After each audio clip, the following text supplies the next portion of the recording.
Hello, friends. Welcome to our latest American Mussar weekly gathering.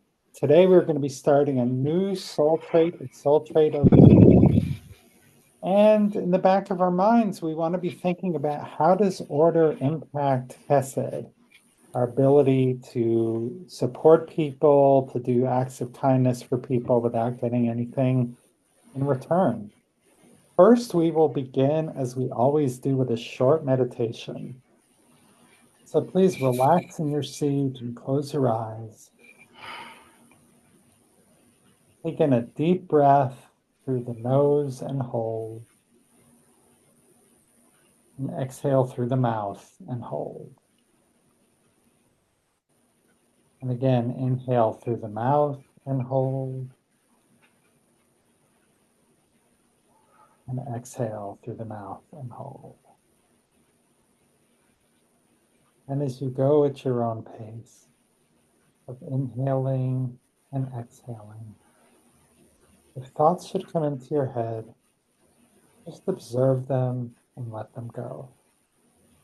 Like watching a car move past on the road. Now is not the time for solving problems. Right now, all you need to do is inhale through the nose and hold, and exhale through the mouth and hold. And on your next inhale, say to yourself, Shema, and on the exhale, listen. Shema, listen. In Shema, we're listening deeply, without judgment, without offering advice. In Shema, we are listening with an open heart. Shema, listen. And when you're ready, you may open your eyes.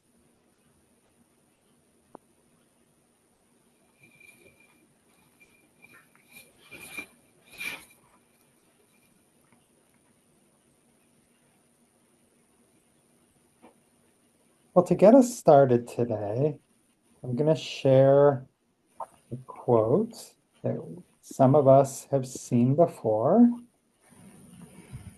It is certainly my favorite quote for order, which is first things first and last things later from Pirkei Avot.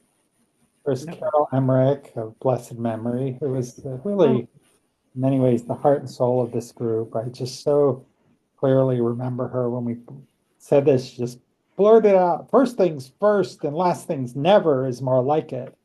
So, like, yeah, I relate to that too. So, first things first, last things later, what is this telling us? How does that speak to you or not speak to you? I will put it in the chat.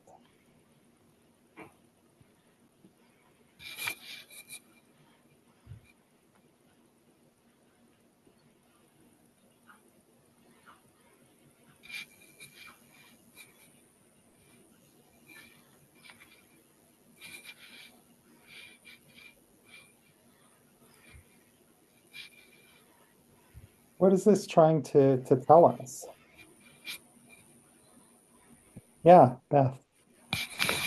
Um, Clearly, you need to get the ironing board out of the middle of the room first so you don't trip over it. Take care of the. I had a teacher used to say, major in the majors and not in the minors. Mm, Uh, Take care of the important stuff, yeah. the stuff that needs to get done first. Mhm. And then, other stuff you can prioritize. Mhm. Yeah. About priority and doing the first things, the important things first. Thank you. Megan. Yeah, I was just thinking that when you're doing the first thing, like moving the ironing board, you don't have to be thinking about the last thing yet because you're doing the first thing. So just a call to focus on one step at a time and not to carry all the other things with you because you can do the last thing later. Yeah. Yeah. You may have, for people who've heard me do the meditation, that opening meditation a gazillion times, it's always breathe in through the nose and breathe out through the mouth. And I said, breathe in through the mouth.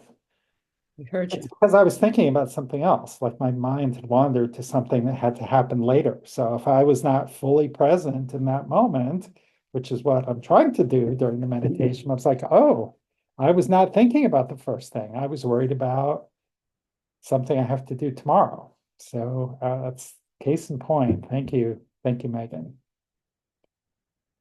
Haya. Oops, I think basically that's what I was thinking is living in the here and now Mhm. is what's important. I can't take care of the past and I can't do the future yet. So being here, being with myself, my heart, being with my friends, Mhm. and taking care of today. Yeah. Yes, Karen, and then Sarah. So first things first really starts my day. It's a really great mantra to help avoid procrastination. Mm. I need to get up in the morning or decide the night before what's most important for the next day. And to get up in the morning, if I'm not reminded first things first, I might go for what seems easiest, or I Mm. might not get there. So I actually really like to think about first things first when I get out of bed in the morning. Love that. Thank you. So we have Sarah and then Frank. I love the saying, be where your feet are planted. Be where your feet are planted. And that means just be present and not be thinking about the past or thinking about the future, but just being in the present moment, and it's type of mindfulness. Mhm. Be where your feet are planted. Yeah, very much, Pirkei Avot, written down in the second century of the Common Era, so almost 2,000 years ago. It was very much in tune with mindfulness. It is not a stretch to go from first things first to mindfulness. It's, as you're saying, it's implicit. Frank. My thoughts went to when we practice this, what it will do, it will allow the other person to know that we're paying attention to them. And it reminds me of when in the early part of our marriage, Linda and I, she would she would share with me things, and I always wanted to fix it. Mm. And so I really wasn't paying attention. I wasn't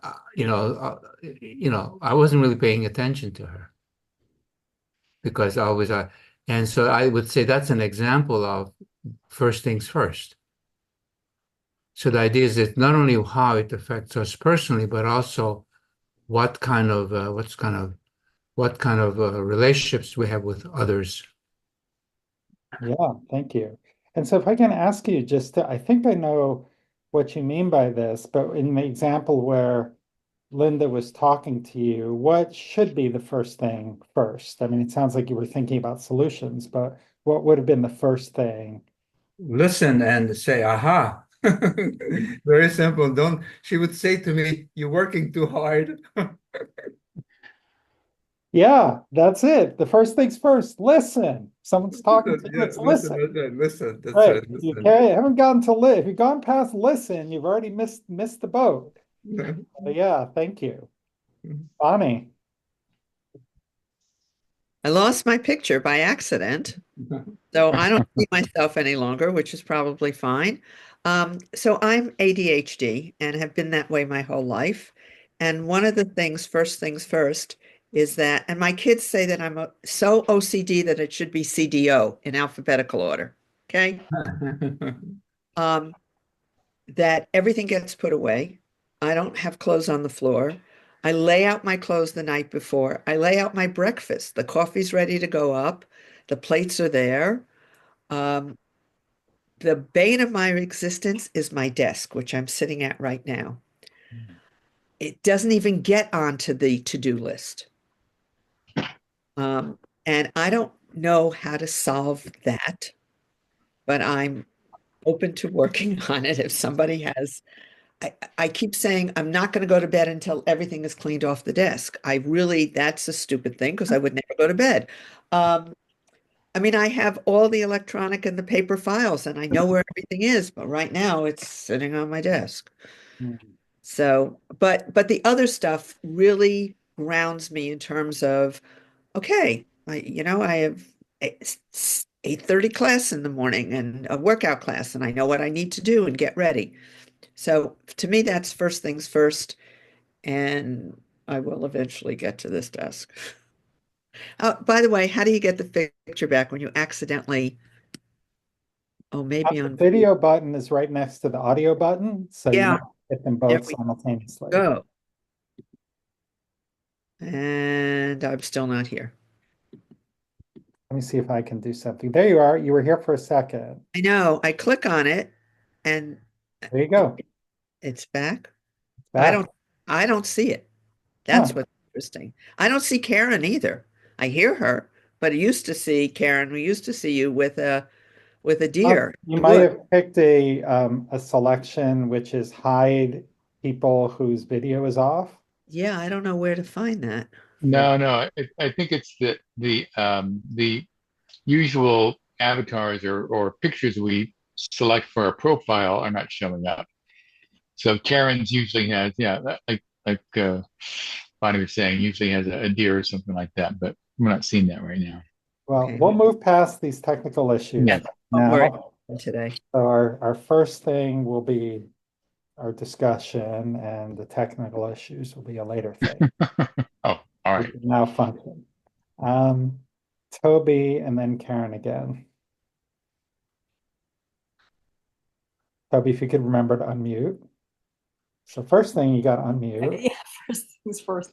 And that's, I was thinking about this, and I take this very differently from what most people are saying. I'm usually overwhelmed by everything. I do too many things and plan too many things and schedule too many things and whatever. And so I start my day with overwhelm. And so the first thing to me is, what do I need to do first to dig myself out of this hole that I've dug myself into? Hmm. So, and anytime that I have a project that's huge, I suffer from the same kind of thing, a massive overwhelm. And because it so often happens to me, I've got a plan for attacking it. And I'll take a little corner, like what's one thing I can do to start making my desk look, because my desk is my dining room table, and it is literally it looks like an episode of Hoarders. Hmm. It's scary. But anyway, so first things first to me means, okay, don't panic, pick a thing and do that thing. Mhm. And then do the next thing. And don't think about all of that other stuff. So that's how I took it anyway. Yeah, that totally makes sense. Thank you for sharing that. Karen, did you have something else you wanted to share? Maybe it was just brief. I was listening to people talk about mindfulness, and I don't know if other people who cope with ADHD have this situation, but being where my feet are planted and being mindful just lets me go down a rabbit hole. Hmm. And so I really need to hold on to that first things first and come back to it, whatever is second or third on the list, because it's very easy for me to walk from one room to another, go from one meeting to another, and to completely forget what I needed to do before in between. Anyway, that's my take on it. So I vote for first things first. Yeah, thank you. And we'll look at the spectrum of order in a little while, but this is all very individual, and we're allowed to pick, what's most important for us as we explore this soul trait and as we practice this soul trait. So thank you for reminding us of that. All right, let's now that we've kind of talked around order, and a piece of it is around planning and is around mindfulness, here's another piece. This is from Heshbon Hanefesh. Would someone like to unmute and read this quote? Sure, I'll read. Oh, go All ahead. your actions and possessions should be orderly, each and every one in a set place and set time. Let your thoughts always be free to deal with that which lies ahead of you. Great. Mm. Okay, so Heshbon Hanefesh, it means accounting of the soul. It was written in Ukraine in the early 19th century. He is very strict and rigid in general, and his approach to order is no different. But what is important to him? What is he suggesting in this teaching? I think it means that you don't have to be stuck with what you think is the next thing to do. That if your mind is free, you're going to really figure out what the next thing is to do. Love So it. throw the list out. What other interpretations are you seeing? And I'm going to stop the share so we can see each other, but I'll put it in the chat.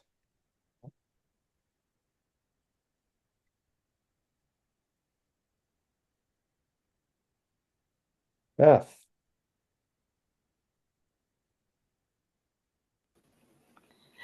To me, he speaks more of order in your environment. Mm-hmm. And this is something I'm kind of sensitive about, that I really can't concentrate if I'm in a very messy environment. And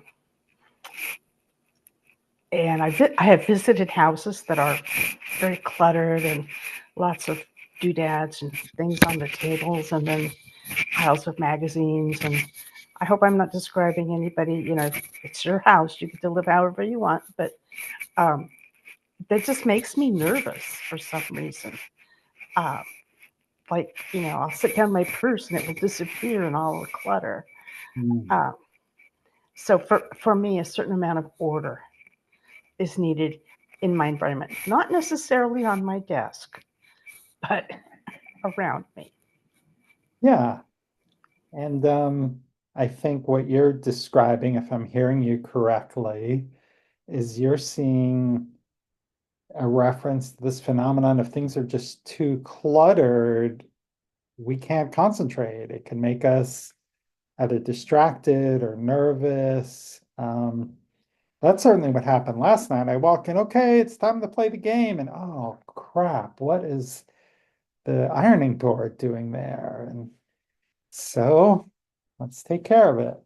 And had I just kind of put it away, when I was done with it, it would not have been an issue. I could have just gotten going with my unwinding activity without having to do something else. Other thoughts or interpretations?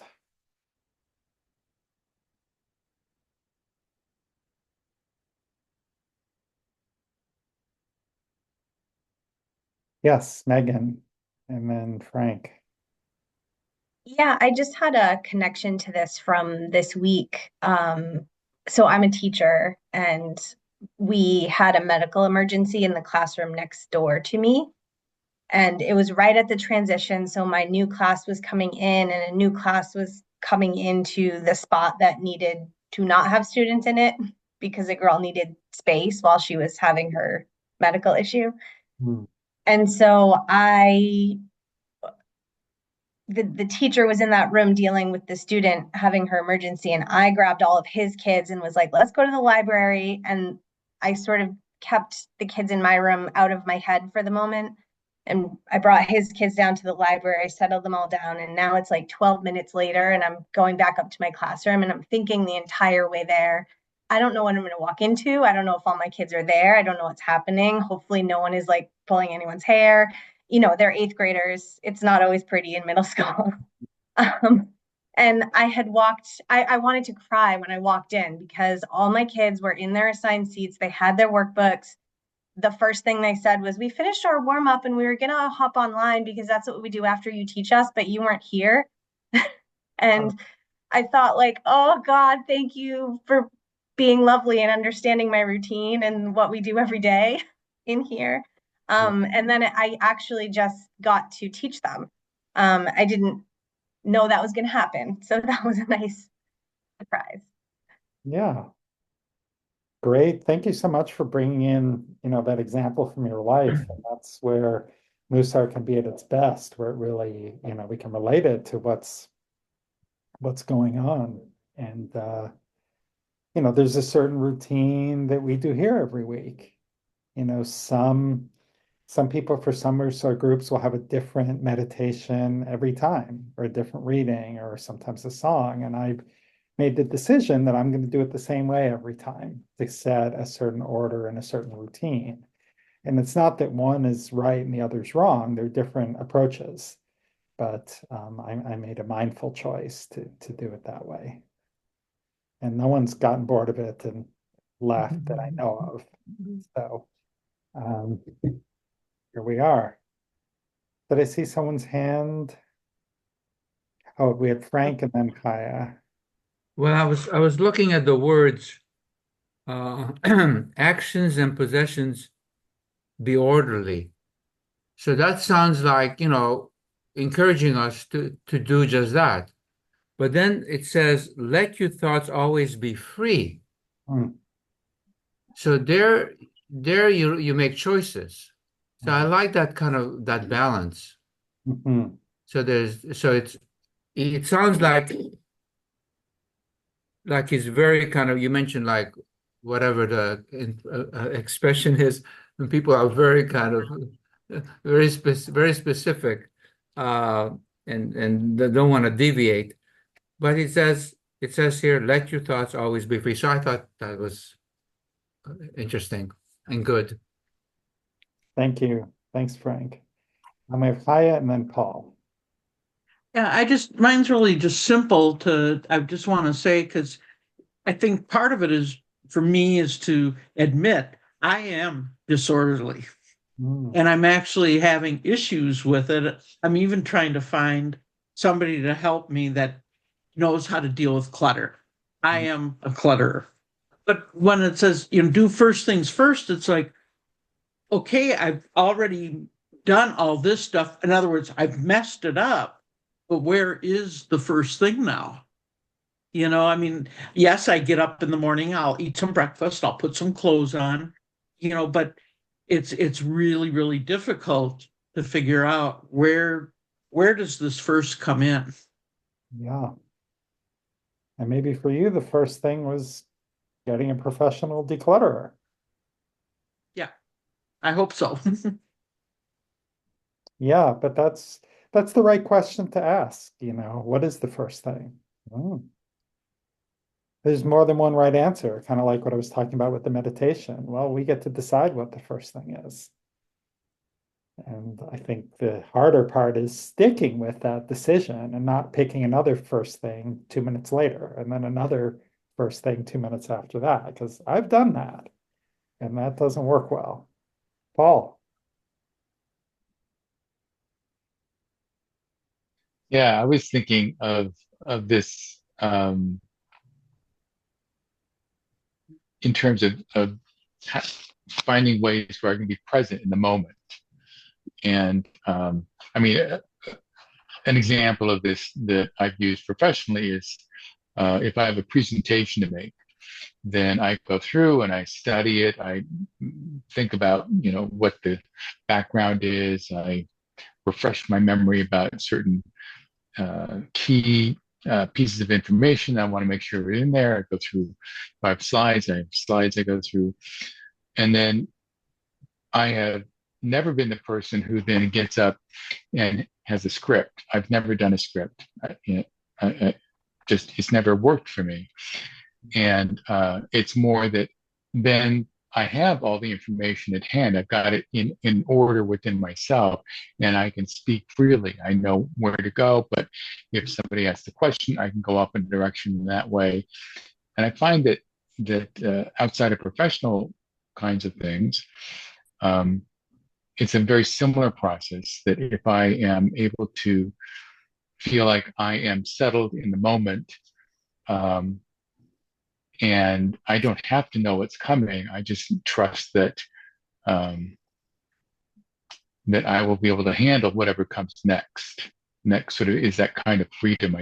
I think anyway. That's what it means to me. Hmm. All right, Thank you, thanks. Paul.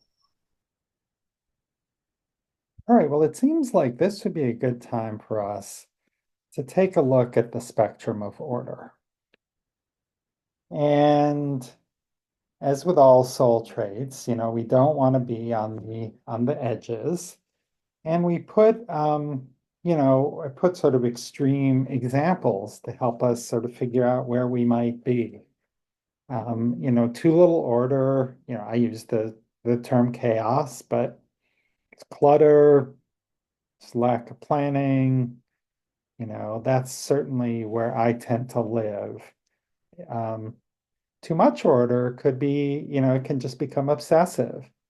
And Frank pointed out in that quote, there was both order and freedom in that teaching. But if you get too much order, then you can start losing that freedom.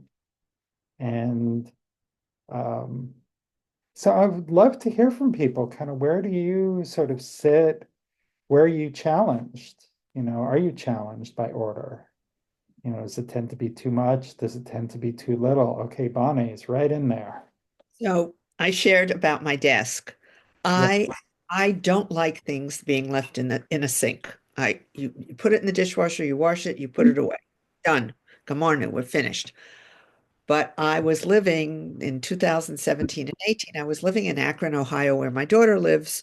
I was there for 6 months helping her out. And in the mornings, after I dropped my grandson, who was living with me, off from high school, I'd go to her house so she could work out and I would babysit for the infant. And invariably and always there was stuff piled up in the sink. And I would get physically ill, seriously, when I would walk into the kitchen. And it wasn't only just from the night before, it was from several nights. And I didn't know how to say this without, of course, being critical. So I finally said, I love being here and you don't have to worry about paying me, but this is how you could pay me. Will you let me clean up the dishes when I come in? She was thrilled with that. Hmm. It was a clean kitchen. Just, it worked. I don't know if it would work again, but because when I was there in November, there were dishes back, pots and everything else. But I was staying in a hotel. Uh, There so you go. just another, I, I, I Yeah, needed to. I mean that's a great example, if I may, of like how soul traits interact with each other. Um, there's the order piece and the impact on you of the dishes. But then there's the honor piece of like wanting to be respectful. And you could say the chesed piece, where you know what, I'm just gonna clean these, and it's gonna be my reward to do this for you. I'm not getting anything out of this, other than I won't feel sick anymore. But still, it was presented as an act of kindness. Shelley. Oh, I love it. Um, like Bonnie, I love order actually. Order is my go-to. My kitchen, I can't stand if stuff is in my kitchen, when too many things on the kitchen counters, I'm like, ah. But I laughed because yesterday was, of course, the first the Chinese New Year. And I was doing a client on the Sunday who was Chinese, and she was telling me how tired she was because she had been cleaning. And I said, oh, I said, well, there's always tomorrow. She goes, no, no, no, no, no, you can't clean on Chinese New Year's. And I'm like, well, why not? She goes, well, you actually want things to accumulate. So she said, you don't do the dishes, you don't sweep the floor, you don't, you actually let the dust bunnies happen. And I was just like, could I do that? Right? Like, could I not go home and go, there's dishes in the sink? And so sure enough, there were dishes in the sink. And I was like, and my son was like, I'll get to that in a few minutes. I'm just going to fold the towels, from the laundry. I said, no, no, stop. I said, just leave it. And he kind of looked like I thought that I was going crazy. But I was like, no, we're accumulating abundance. I said, it's okay every now and then to have some chaos, right? Just, it's good. Anyway. That's a good Mussar practice. And if you're, on that side where you're feeling constrained by too much order, that's what you would do. You know what? I'm going to see if I could survive a day with a few dishes in the sink. That stretches the soul, builds a new muscle. Any other comments on the spectrum? Yes, Beth. I don't know if you can be kind. You can be kind. We talked about being kind to yourself. But on my computer, every time you go to a new app or a new program or a new website, they want to send you notifications.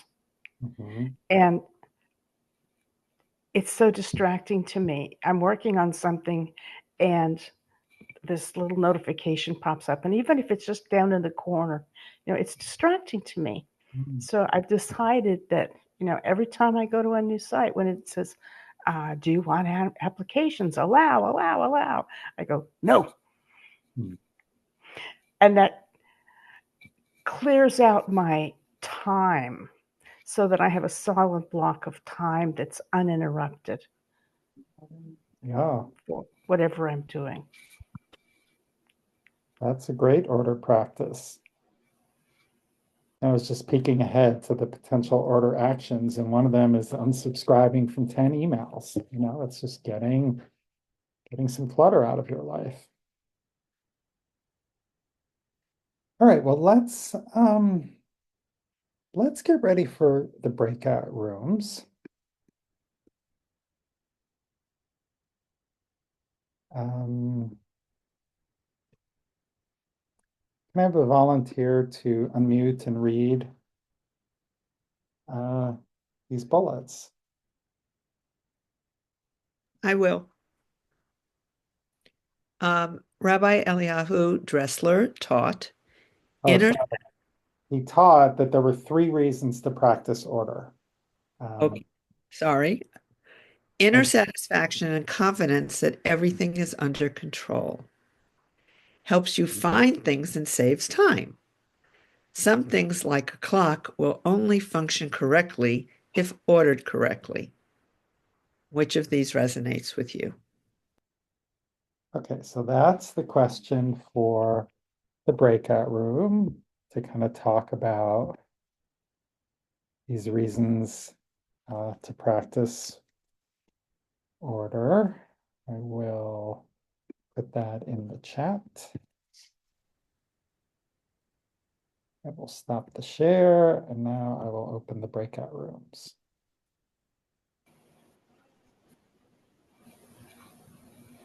Okay, we are back. So I would kind of love to know kind of how did those discussions go? What came up? What were some of the interesting realizations that you had about yourself? Just a gentle reminder not to share what someone else shared. It's their story to share if they wish. So Bonnie. So Megan had a really cool way of taking that first piece from Rabbi Dressler and tweaking it slightly. So I'm going to ask her to say it again because it was really good. I was thinking that for me, it's not so much inner satisfaction or confidence, but it's almost like freedom, because when things are under control and you know where to find things and you have a structure in place, then you're free to think about or focus on who you're with or worry about something else. Yeah.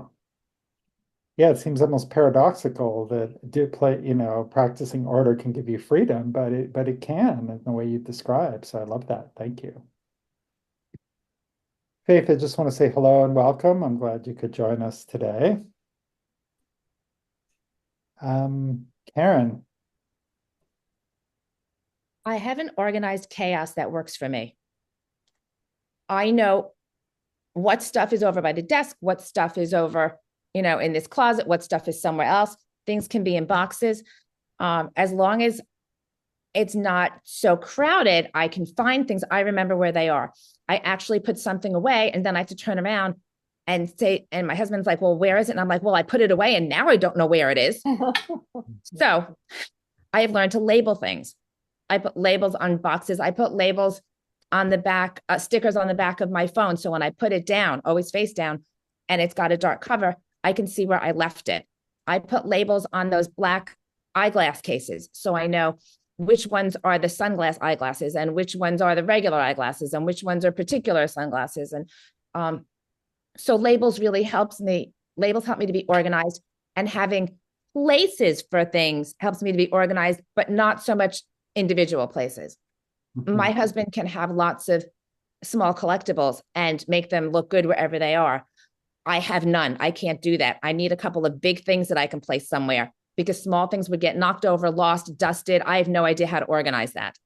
And so to be organized, I know myself, and I need to have a few things that I like that I can see, and enough things in my closet that I can see and know what's there. And I don't put anything else in there. It's not stuff because I couldn't keep it organized. So that's my take, how I manage this. Thank you. And I love the way you emphasize self-knowledge, because that's kind of, to know what works for us in a non-judgmental way is really important. And I know there have been times where I'm you've probably gathered, not the most orderly person, but there's no sense pouring gas on the fire that I'm not that orderly and beating myself up about it. It's just, okay, well, let's figure out a system that works and be matter of fact about it. So thank you for sharing your matter of factness. Martin. Yeah, I have the same description that Karen just had. It's I've organized chaos. And I guess my just looking at the 3 points here, I guess I have a inner satisfaction that things are under control enough. And my simple statement to describe everything is, well, I've never missed a flight reservation. That's good. Okay. Others, would anyone else care to share an insight or something that came up in the discussion or in this conversation? Yes, Shelley. Well, again,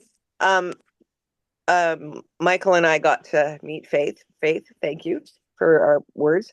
Again, I love order. And I'm the kind of person too that I notice when things are out of order. Like you open a drawer and you go, wait a minute, that's not supposed to be there, but you don't have the time to maybe put it where you know it ought to be. And thankfully, when the person goes looking for it, I go, oh, I think I remember seeing it in that drawer. So I think maybe women have that ability sometimes to to categorize things and always remember where things are. And I think that's a great thing, because it does make your life so much easier, when things are put back, or just it's more pleasant to your eyes too, if things are orderly, instead of going, oh God, I've gone into some, like I think it was Chaya that was saying, gone into people's houses and I want to start decorating, because I recognize they're not doing the decorating code thing. They're not doing the 3, 5, 7, right? Or the colors aren't matching, right? And it's like, just give me an hour here, right? So I love order. That's all I can say. Thank you, Shelley. Yes, Linda.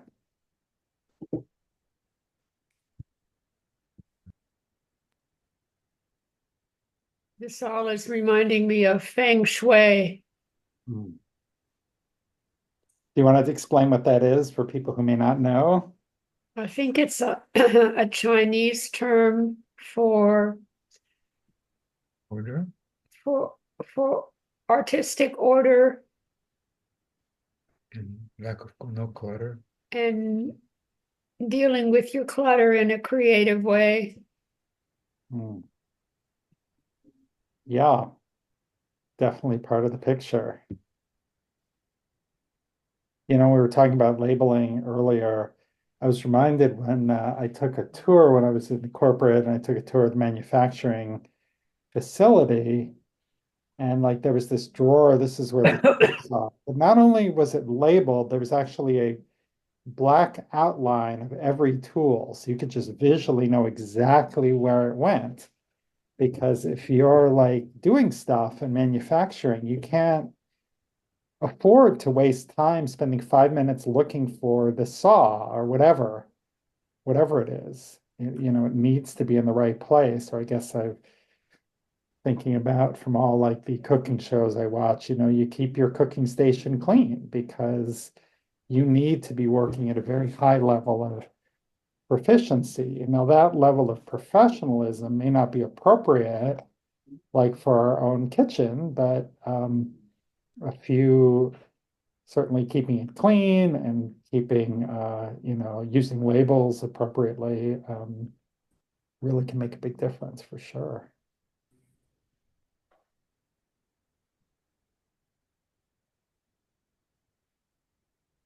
Yes, Martin.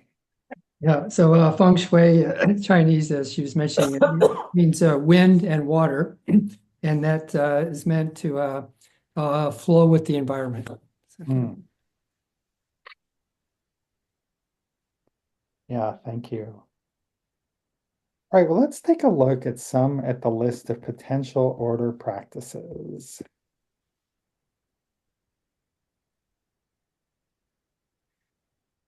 Would someone like to unmute and kind of read these 8 suggestions? And as you listen to them, think about what's the practice you would like to do for the coming week. How are you going to practice order? What's one small change that you can make in your life? Yes, Martin, go for it. Schedule a time every day to call someone. Ask yourself where you sit on the spectrum of order. Practice trust by letting go of a situation if you are more structured. Don't know what that means. Pick one small way to order. That's I'm sorry. kind of like what Shelley was talking about. I'm just gonna leave the dishes in the sink. Okay. We're just gonna now practicing trust would mean, it's gonna be okay. You know Okay. what? We're gonna let the dishes accumulate. It's gonna be okay. I'm gonna trust that the world's not gonna come to an end. I won't have a nervous breakdown. I won't polish off the whole box of cookies, whatever it may be. I can get through this. Pick one small way to bring more order if you are less structured. Partial cleanups, planning, leave something out of place, leave that dish in the sink. Mhm. Unsubscribe from 10 email lists. All right, good. That's good. Okay, thank you. So does anyone want to? Yes, Megan.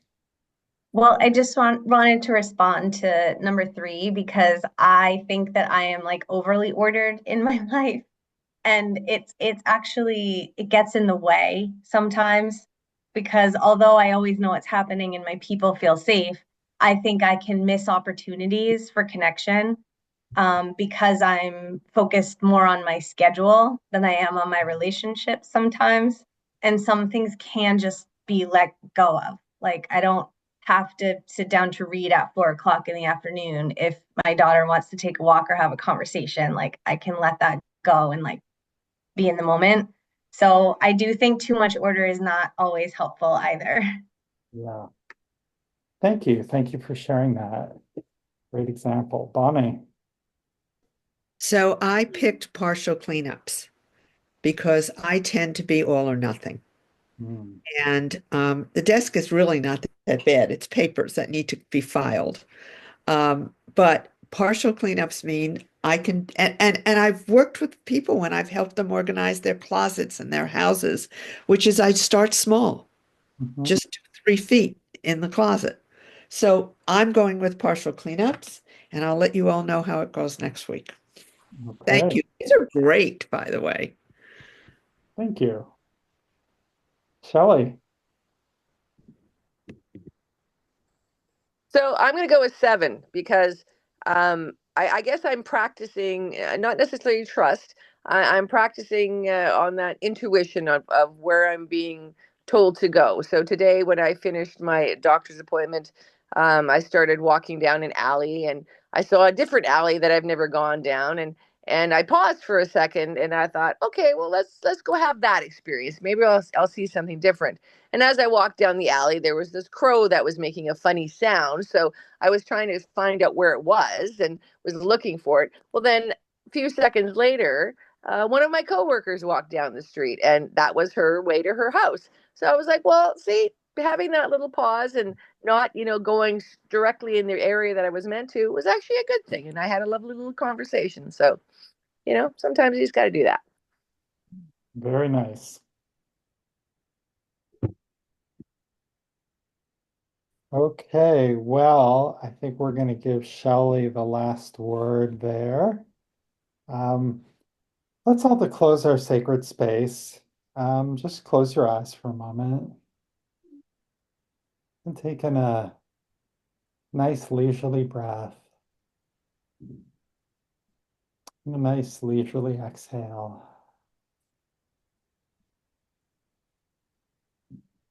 Let's just let go.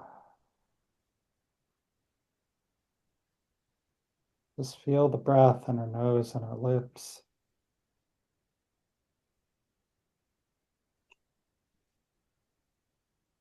Feel the structure of the chair that you're sitting on.